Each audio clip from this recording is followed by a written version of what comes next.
time, then I think we can already start. Then thank you to everybody for joining today, and thank you to Pierre-Olivier Estral. He will make a presentation on bioengineering cellular microenvironments with Primo by Alveol. I would like to just let you know about the background of Pierre.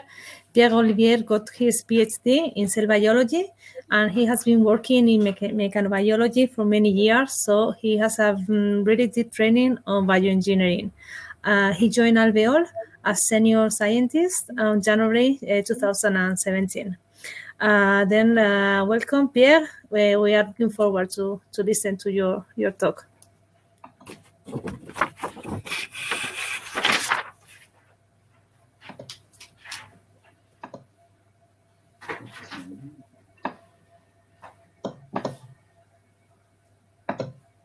Okay, so first, thank you very much, Sylvia, for the very nice introduction. So indeed, I am the senior scientist at Alveol, which is a French company.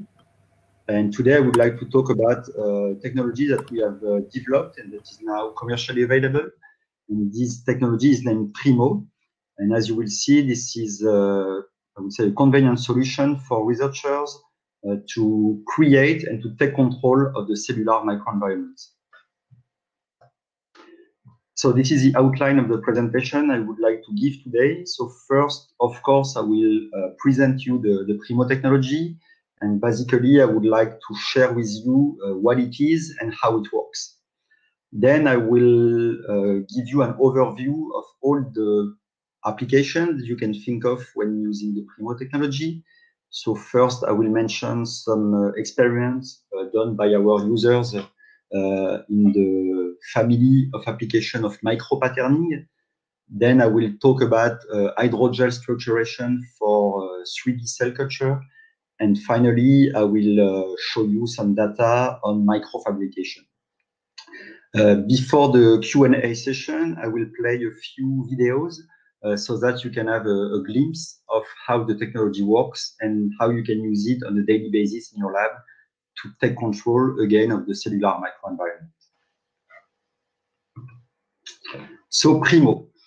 Primo is an optical module, as you can see on the left, and you have to plug it at the back of a conventional inverted microscope. And this optical apparatus is under the control of a dedicated software called Leonardo.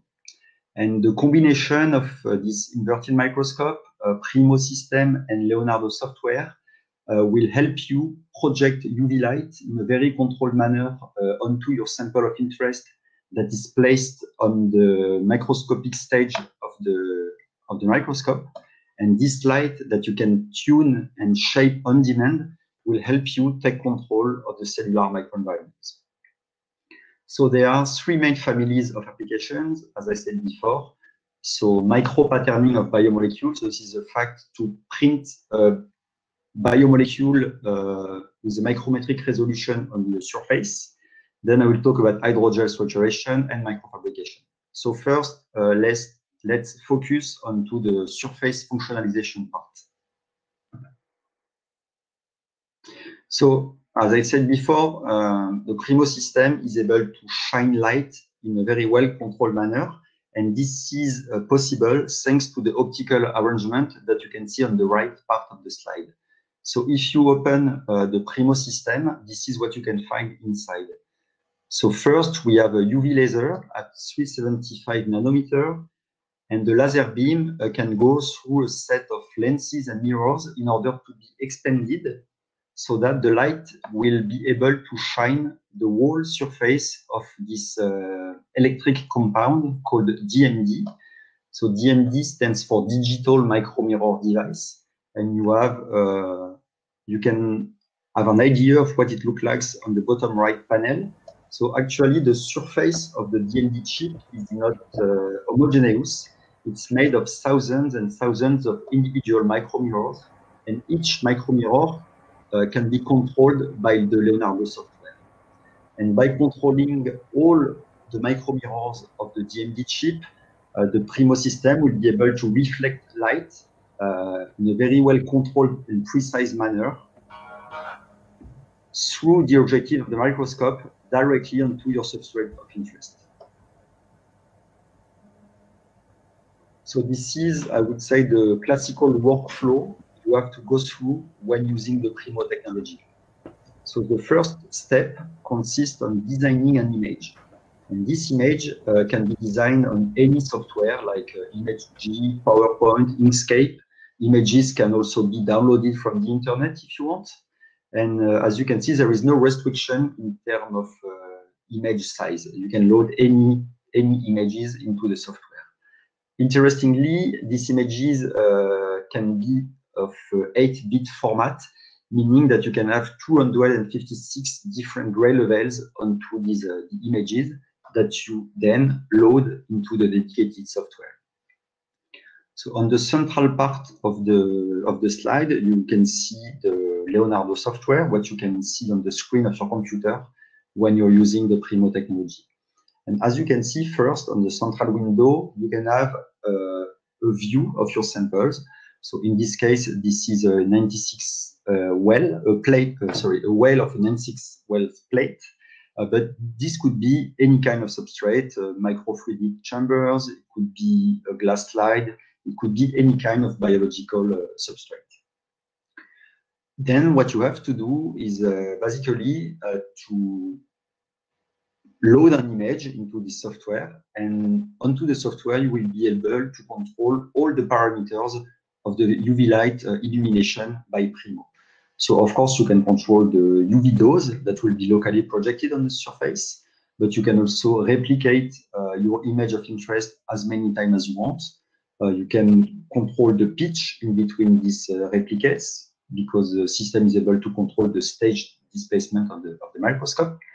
And you can also apply some rotation or translation in order to align the light that will be projected onto the substrate of interest. And of course, the final step of this experimental sequence is the wide field illumination from the Primo system through the objective of the microscope, depending, of course, on the parameters and images that you have loaded into the Primo software. So how can you micropattern biomolecule using the Primo photo patterning system? This is what you can see on this slide. So the very first step, and it's actually a very important step, is to make your substrate of interest non-adhesive. So this substrate can be a glass slide, it can be a plastic petri dish, it could be a PDMS foil, it could be an electron microscopy grid, it could be a polyacrylamide gel, any kind of surfaces, or most of them, I would say, to be honest, can be functionalized by the Primo technology. So once you have made your substrate of interest non-adhesive by absorbing a polyethylene glycol molecule onto the surface, the second step consists on incubating a photoinitiator. This photoinitiator is a chemical compound that is UV sensitive, and upon UV light exposure, this photoinitiator gets activated, and when the photoinitiator is activated, it's able to locally degrade the anti-fouling layer that has been coated first. So just to summarize, you shine light in the presence of a photoinitiator, and it will locally degrade an anti-adhesive layer. And if afterwards you incubate your favorite biomolecule, these biomolecules will get adsorbed specifically where the UV light was projected. So the molecule that you can print with Primo are, of course, cell adhesion molecules like fibronectin, vitronectin, collagen, matrigel. It can also be primary or secondary antibodies. It can also be, for instance, streptavidin. So most of the biomolecules actually can be photo-patterned with the Primo system.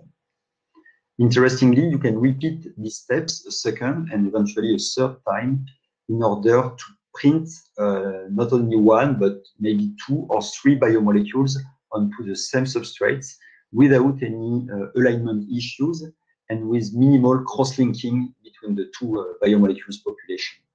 So if you look at the B panel on the right part of my slide, this is an experimental image that you can get from your microscope. after having followed these 6 events.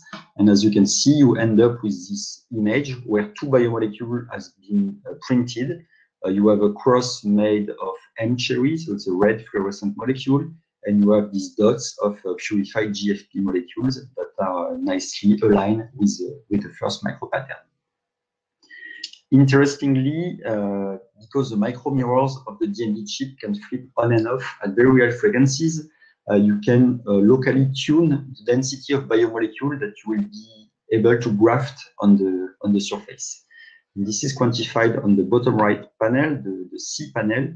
As you can see, we have this almost linear relationship between the UV dose that we project and the density of biomolecules that are attached onto the surface, meaning that with the Primo technology, not only you are able to print multiple biomolecules, but you are also able, for instance, to create gradients of biomolecules onto any kind of surfaces. So now I will show you some examples, some experiments, either done by ourselves in the R&D department of Alveol or by our users that accepted to share these images with you today. So first, on the left, what you can see is a single cell in red adhering to a fibronectin micropattern in green. And as you can see, the shape and the size of the cell is actually dictated by the shape and the cell and the shape and the size, of the micropattern. On the right, what you can see are cardiomyocytes that has been printed with the Primo technology onto a soft and deformable substrate, namely PDMS. And as you can see again, the cardiomyocytes take the shape of this micropattern. So what I want to highlight with these 2 examples is first, you can print at different scales, I would say, either at the single cell level or at the pluricellular scale. And the second take-home message of this slide is that our photo patterning technology does not interfere with other imaging capabilities. So for instance, on the left, the cell has been imaged by a super resolution techniques called STORM in collaboration with the Abelite company. And on the right, what you can see is these cardiomyocytes that have been imaged by a bright field conventional imaging, I would say.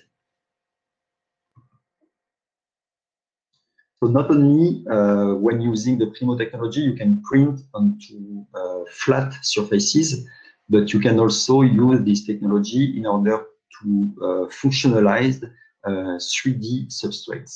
So the first example I show you here is the one on the left. So it's an experiment done by the lab of Virgil Viasnov in Singapore, in the Mechanobiology Institute.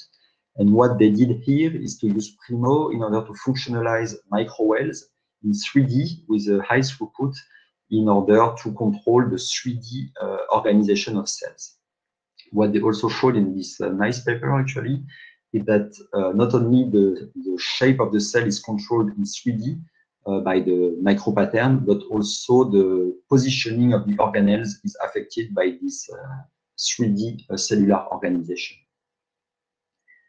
The second experiment shown here on the right is an experiment done in Australia by Katharina Ghost lab. And what they did here is to use the Primo technology in order to photo pattern biomolecule inside the microfluidic channel. This is one of the strengths of the Primo technology because it's a contactless method. It's based on light. You can use this technology in order to print biomolecule inside closed environments, such as a microfluidic channel, for instance.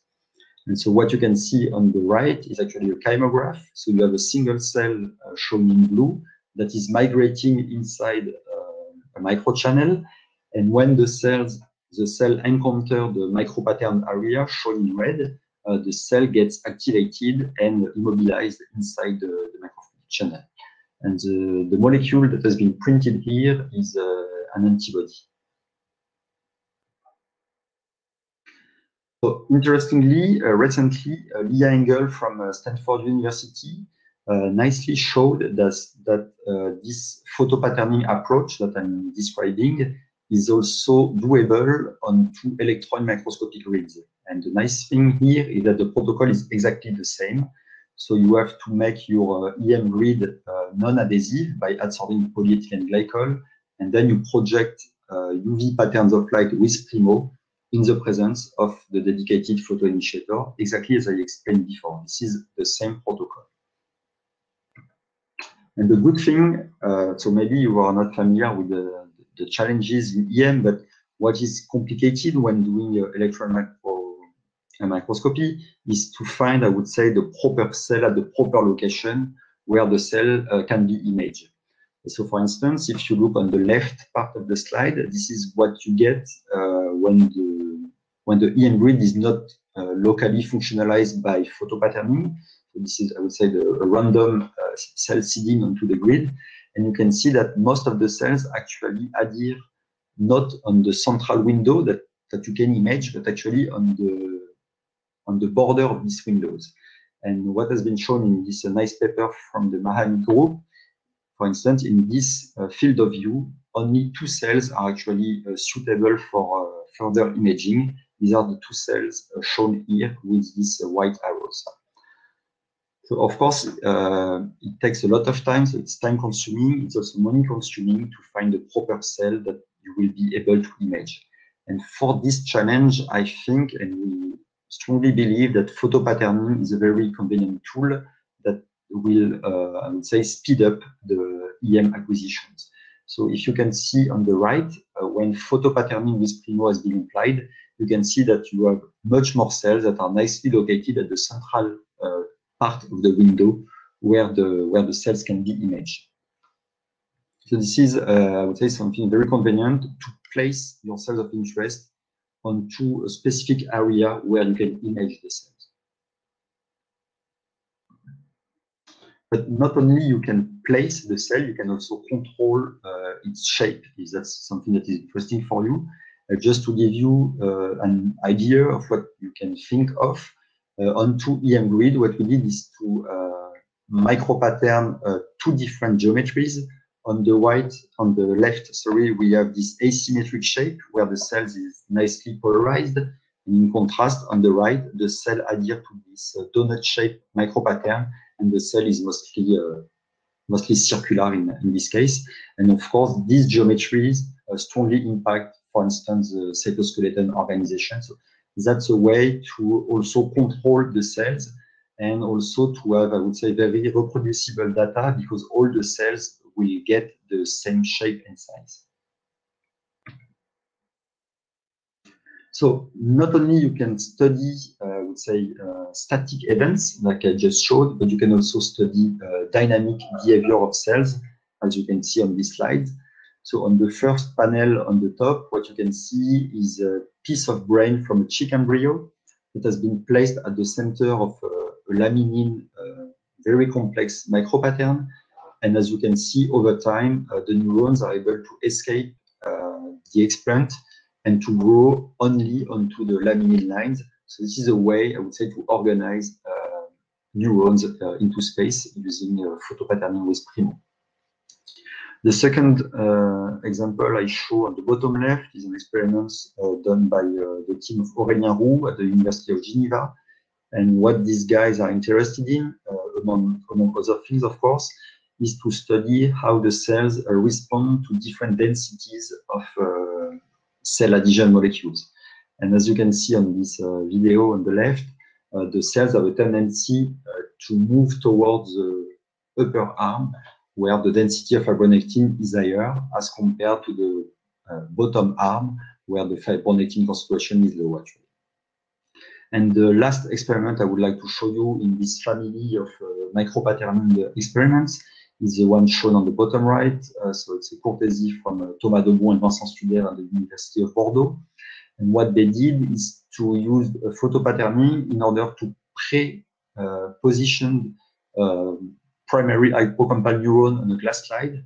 And when the cells are mature enough and nicely organized, glioblastoma cells, so cancer cells, are injected and imaged by fluorescence time-lapse microscopy. And the idea of this experiment is to see how the cancer cells are actually able to interact and to deform the neuronal network in the context of glioblastoma, which is a brain cancer. So that's it for the first part I wanted to show you, so surface functionalization. Now I will move to the hydrogel structuration for 3D cell culture. So these experiments I will show you have been done using the exact same setup. So the same microscope, the same Primo system, and the same Leonardo software, and the same photo initiators. With these tools, you can run either micropatterning or hydrogel or microfabrication. There is nothing more you need to do these experiments I will show you now. So I will not get into the detail of this slide, but what I would like you to understand is that first, the Primo system is able to project UV light in a quantitative manner. This is the very first important thing to remember. And the second thing is that if you work with a UV sensitive liquid pre-polymer hydrogel, you will be able, by shining UV light onto this liquid, to photopolymerize it. And because we are able to shine a gradient of UV light, we'll be able to control the height of these gels locally. And by doing so, we'll be able to create some, let's say, micro cuvettes onto which the cells will be able to self-organize and grow as spheroids. So this is what you can see on the top panel. So what we did here is to photopolymerize non-adhesive UV-sensitive hydrogels. And as you can see, self-organized into very reproducible spheroids. So not only they are all the same, I would say, which is interesting in terms of statistics and the quantity of data you can get out of your experiment, but also the spacing between each single spheroid is always the same again, which makes the automatization possible with such substrate. And on the right, you have some ideas of the geometry that you can tune. And not only you can create spheres of cells, but you can create, I would say, more exotic geometries. And we really think that these, I would say, geometric constraints can have a strong impact on the cell differentiation. And I'm looking forward to share with you some data in the future on organoid differentiation inside this very well-controlled 3D environment. The next experiment that you can see on the bottom left now is that not only you can create these topographical cues out of UV-sensitive non-adhesive hydrogels, but you can also locally functionalize them by the same protocol I explained before, photopatterning of Biomolecules Primo. Meaning that now you are able to control not only the topography of your sample, but you're also able to control the biochemical cues that will be exposed by the surface and with which the cells will be able to interact. And the final experiment shown here on the bottom right is a mechanism that we described recently in this nice paper, which is called photoscission. And actually, what we observed is that this photoscission mechanism is actually something that is generic, meaning that we can shape, we can structure with this approach all the gels that we want to work with, including non-UV sensitive gels. We showed in this paper, for instance, that matrigel can also be structured with such an approach, meaning that we can now create, for instance, channel inside an homogeneous matrigel layer. Okay, and the final, I would say, family of applications that you can run with the Primo technology is the microfabrication or structuration of photoresist. So it is very similar to what I just explained for the hydrogel structuration. So in this case, for microfabrication experiments done with Primo, what you do is, again, to shine UV light onto a UV-sensitive photoresist. Then you can cure this photoresist so that you can get this, I would say, mother mold onto which you can pour a liquid solution of PDMS. And after you cure this PDMS, you can unmold it, and you end up with a microstructure PDMS chip that you can then stick onto a glass slide or a plastic petri dish. So just maybe I was a little bit fast on this slide, but the general message here is that with Primo, you can get at the end a PDMS microstructured chip that you can stick onto your favorite sample. So, of course, the main application of the prototyping of microfabricated environments with Primo is, of course, to design on-demand microfluidic devices. And I would say the main advantage of using Primo as compared to other techniques that you can have in your lab is the flexibility. So again, the Primo system depends on images that has been loaded into the software. And let's say you create a microfluidic device for your biological application, and then you realize that the geometry of this microfluidic device is not optimal for your biological question. With Primo, what you can do is simply to modify the image that you have loaded into the software, and you will end up with a new microfluidic device that may be better for your biological questions. Really, Primo, in terms of microfabrication, can really speed up your experiments. There is no need to order a photo mask, for instance. You do everything onto the microscope without the need of a clean room, for instance. So this is really, I would say, a big advantage of using Primo for the microfabrication. On the right, what you can see is a final PDMS microfluidic chip that you can get when using the Primo system. Interestingly, and this is what is shown on the bottom left panel, again, the Primo system is able to shine light in a quantitative manner. So if you have in your hands some UV-sensitive photoresist that can respond in a dose-dependent manner to UVs, you can now create very rapidly this topographically complex SU8 model mode that you can further use to generate PDMS chips. And again, as I said, for the hydrogel suturation part, not only you can create your PDMS structures with the Primo system, but you can then, again, locally functionalize them by photopatterning biomolecules into these structures. And this is what is shown on the bottom right panel, where you have this PDMS micropillars that has been engineered by Primo. And afterwards, biomolecule, in this case, fibronectin, has been printed on top of these PDMS pillars. And as you can see, the cells now nicely adhere exactly where the UV light was projected onto the PDMS micropillars. This is the last example I think I want to share with you today. So it's a very complex microfluidic device that has been engineered by Primo and by the team of Manuel Terry in Paris. And what they did here is to use Primo in order to generate, I would say, the perfect microfluidic device for hematopoietic stem cell microniche.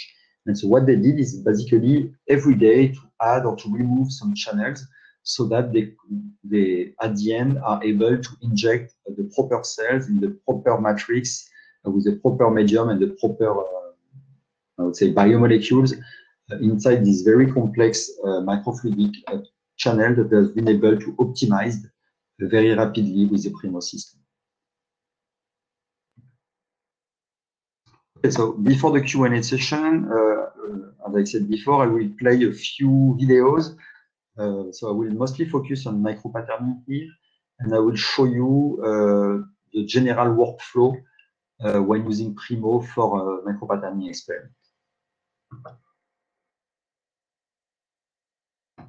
Okay, so this is what you have to do when you want to print biomolecules in your lab with Primo. So first thing to do is to place your sample of interest onto the stage of the microscope, and then you adjust the focus. Second step consists on loading images from your computer, and then you can place it exactly where you want onto your sample of interest. Of course, as I said during the introduction before, you can tune all the parameters. So you can control the local UV dose that will be projected. You can replicate this pattern, as you can see here, a second, and why not 10, 50 or more times. So not only you can load one image and replicate it, but you can also decide to load different images so that on the same sample, you will get very different experimental conditions. So for instance, in this case, you can see that these rectangles are loaded and they have the size of single cells or maybe doublets of cells, as you will see later on the video. As I said, you can replicate this pattern as many times as you want, and you can also control the pitch between these different UV light patterns that will be projected afterwards onto the substrate. And the last thing that I would like to show you on this video is the fact that you can load images with different gray levels, as you can see here. So gradient of gray levels. And this will end up, as you will see later, by quantitative adsorption of fluorescent biomolecule. And also you will see that the cells will respond to this gradient. And finally, when you have entered all the parameters, you press the play button, and all the events will take place sequentially. You don't need to be at the microscope anymore. Everything is done automatically by the Primo system, the stage displacement and the light projection onto the substrate. So once the UV light illumination sequence is done, what you have to do is to remove the photoinitiator, the UV light sensitive compound, and to incubate your favorite biomolecules onto the glass slide in this case. So I think in this case, this is fluorescent fibronectin that has been incubated.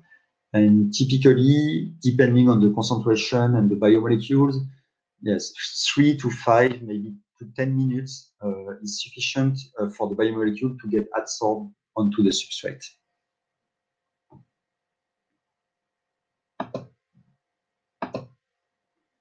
Okay, so now I will show you how this micropattern look like by fluorescent microscopy. So the imaging has been done on the same microscope of Primo. No, it's not another microscope, it's exactly the same system. So here we use Micromanager to acquire the images, but it could be done with Metamorph or with any imaging software that you may have on your computer.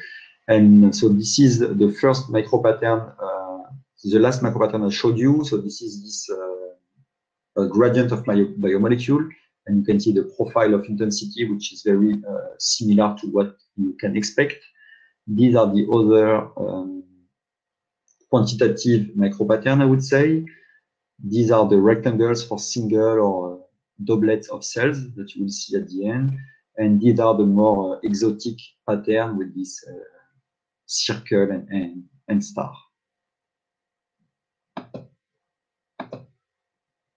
So of course, if the biomolecule of interest is not fluorescent, then you cannot see the micropattern. So the readout that you will get is only the cell response. But in this case, we use the fluorescent molecule so that you can see it. And finally, what you have to do is to seed cells onto the micropattern samples. So this, I would say, experiment is very similar to what you do in the lab. So the first thing to do is to detach the cell from the Petri dish using trypsin EDTA. Then you centrifuge the cells so that you get this pellet. You resuspend the pellet so that you get a single cell suspension at the end. And finally, you just inject the cells onto your micropattern substrate, in this case, a plastic Petri dish. And once the cells are seeded, you can place the Petri dish back in the incubator.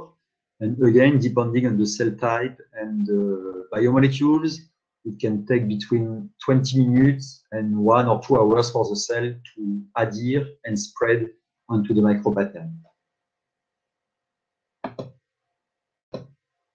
And finally, this is what you can get after 24 hours. So as you can see, we have these cells onto the micropattern. So this is the star shape. These are the circles, and these are the different lines that has been printed with the Primo technology. As you can see, if you scan the sample, we have on top these doublets of cells or single cells that are onto the micropattern.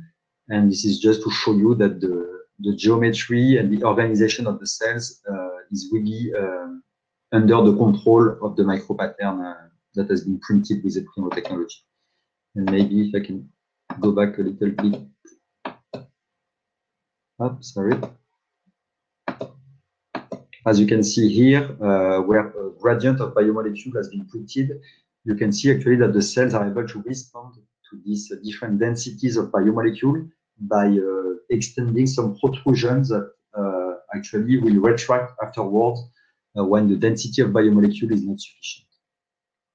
And what I would like to highlight as well is that, as you can see, there is no cells adhering outside of the illuminated areas, because this coating, as I said before, is anti-adhesive for cells, so it's made of polyethylene glycol.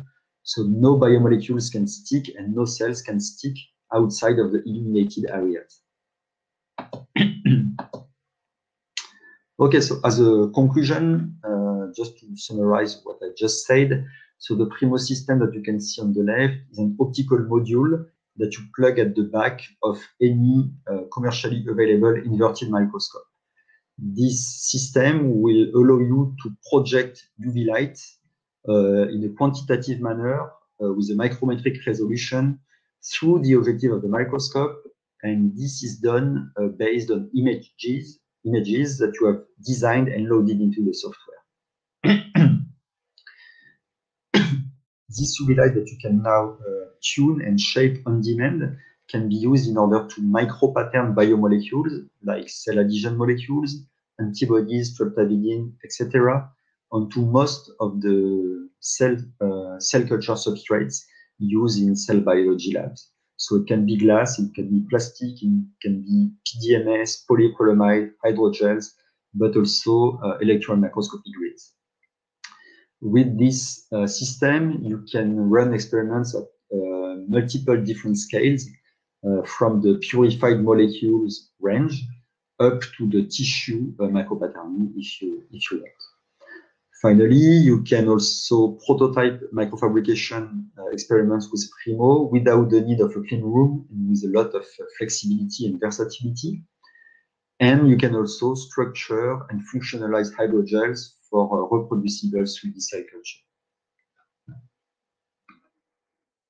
And before the Q&A session, just a few numbers so that you have an idea of our community. So far we have 74 labs equipped with the Primo system worldwide. Our customers are mostly localized right now in Europe and in the US.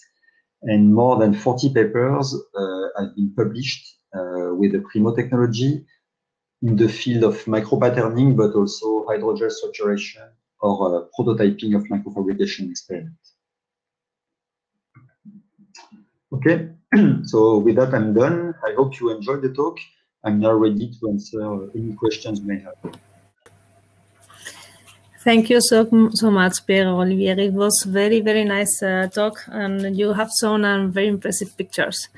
I would like just to remind you, if you want to make any question or you want to share any comment, you can do it through the chat that you have here on the right side of the screen. I have some question for you. I would like to know how long it lasts, one of these samples, the 2D, but also the 3D samples. Okay, so actually, I would say there are many steps where you can stop. So you can create your anti-adhesive substrate, and you can store it for as long as you want. Or maybe not forever, but let's say for a few weeks at least. Then you can shine light onto this sample to create the micropattern. And again, at this step, you can store the sample for further use. It becomes tricky after that. So when you start incubating your cell adhesion molecule, then the sample, I would say, start to be fragile, and I would recommend to use it as soon as possible. So What I would do if you want to store your samples for further use is to stop right after the UV light illumination. And once the cells are ready, you incubate your biomolecule for a few minutes, and then you can seed the cells. And once the cells adhere to the micropattern, it's, I would say, very dependent on the dynamic behavior of the cells. But for most of the cell lines that we work with, you can keep the cells on micropattern for a few weeks, and they don't escape the micropattern. Okay, good. And about the resolution, how is the maximal resolution that you can define with this kind of patterns? Yes, so the smaller feature that we can print with Primo is 1 micrometer. So I know that when everything is perfectly aligned and set up, you can go below that. You can go down to 500 nanometers actually. But I would say on a daily basis, 1 micron is the target that you can reach. Good. You have seen some pictures combining the Primo with super resolution with Storm, but did you try also with the STED to no. get pictures? Yeah. So I didn't try with STED yet, mostly because it's not, I would say, easy to have access to a STED system. But there is, of course, no reason why it wouldn't work. But concerning this super resolution family of techniques, we also did some SPT-PALM, so photoactivated localization microscopy, where we are able to follow individual biomolecules that can freely diffuse, and then they get trapped onto the micropattern, and then they can diffuse again. So we are using such approaches to decipher the biophysical properties of a single molecule by SPT-PALM. So instead, I don't have an experiment, but it will work for sure. Yeah. And about these materials that you are using to build or to modulate on 3D, do you have experience with some common materials like Matrigel or even agar? Yes, yes. So as I said rapidly during the talk, using photostation mechanism, that is not exactly what I explained, but you have to use the same tools. We are able to structure Matrigel in 3D. And concerning agar, for instance, we are able to shape this agar also, and we are also able to micropattern biomolecules on top of agar gels, for instance. This can be interesting in the field of if you want to measure forces exerted by cells, for instance. You can now do it onto agar gels with cells that have a very well controlled and reproducible shape. So that can be something interesting too. Good. Well, thank you. I see there is no any questions on the chat, but I would like to thank you again for your contribution to the talk of today. Thank you so much, Pierre-Olivier. Okay, thank you very much. And if I can add just last information, sure. So you can visit the website of Alveol, where we share a lot of other experiments. You can also check our social networks, mostly Twitter. And next week, I will be giving a talk at the ASCB, where we will present, we will focus on the use of micropatterning for cryo-ET. And so if that's something that is interesting for you, I really encourage you to attend this presentation. Thank you. Thank you very much. I would like to invite to all of you to our stand that now it's open. Then you can just take a look what we have inside.